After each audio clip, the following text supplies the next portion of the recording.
Numbers throughout the Bible have particular meanings. The number 7 and the number 12 are considered foundational, significant numbers. Numbers of fulfillment, numbers of completion, numbers to pay attention to throughout the Bible. I did an exercise with this text this week in which I looked at every 7th verse, and I found that for the first 7 sets of 7, the 7th verse was Jesus talking. After that, it switches, and the 7th verse were other people, the crowds, the people who persecuted him, Judas, Pilate, other people. I just thought it was interesting. It's interesting sometimes to pay attention to numbers. There is a story that has been attributed to multiple people that has said that there was a time in the world when there was a place where children were being crucified.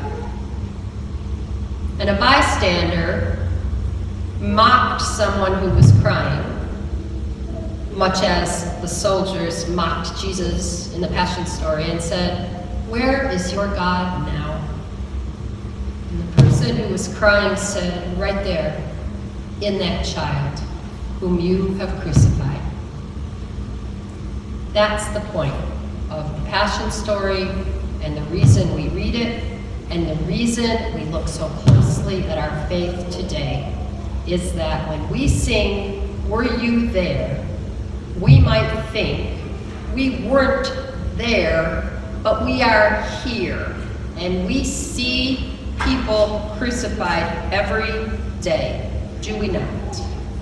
Anytime you turn on the news, you look at the news on your phone, you see more and more and more of people suffering, people wrongly persecuted, people betrayed, people unjustly accused, convicted, imprisoned, left in prisons to rot, people killed, people torn from their families. We now are just beginning to grapple with and talk about the 7 million people worldwide who died from COVID in the last 4 years. 7 million people. We saw that. And we saw people who killed themselves, who worked themselves to death to save lives, did we not? And we saw people who flippantly mocked the virus and refused to so much as wear a piece of cloth across their mouth. In the United States right now, firearms are the leading cause of death of children and teenagers. Do we not see crucifixions happening all the time in this shameful reality? Black and brown people are being killed, and their killers are walking free because of an unholy brotherhood of silence. Only the wealthy can afford health care, and the poor are the ones who need it most. And oh, it makes me wonder, were you there? Are you here? It's teachers and nurses, sanitation workers, and those who care for the disabled are the least respected and the most needed.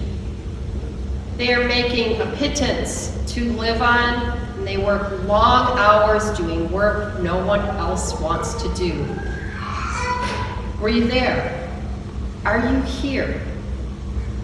It's the rich harming our planet, casually laughing about climate change, while the poor continue to reuse and recycle and repurpose everything, because God has called us to protect creation and this beautiful earth God has given us. It's trans people being beaten to death in their high school bathrooms. its genocide in Gaza and its violence in Haiti and its corruption in the highest court of the land. Were you there? Are you here?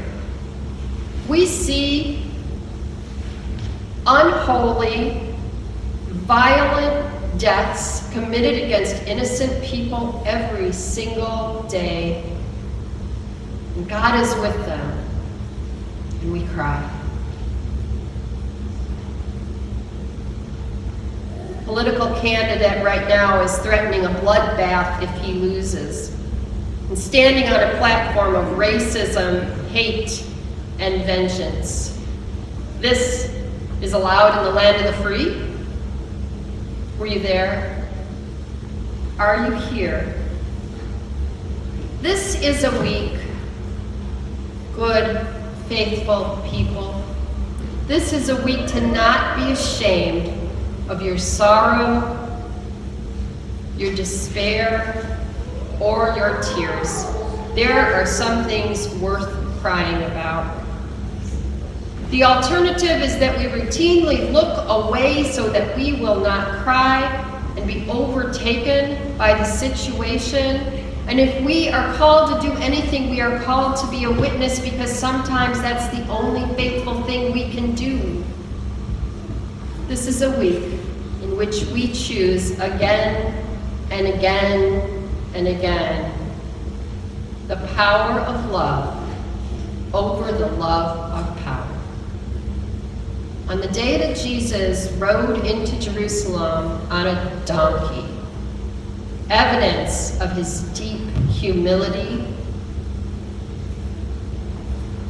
the Roman Empire had formed a military parade at the other end of town and came in by the thousands, fully armed, fully prepared to beat down anyone who would support this other king, Jesus. It happened then, and it happens still today. This is the week we choose again, whether we will be part of the parade that hails the power of love, or succumb out of fear to the power of the empire.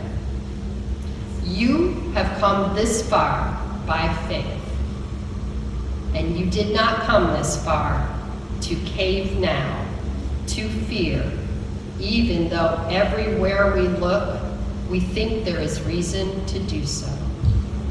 We are upheld by the Prince of Peace. We follow him. We walk in his ways, even when the world does anything but.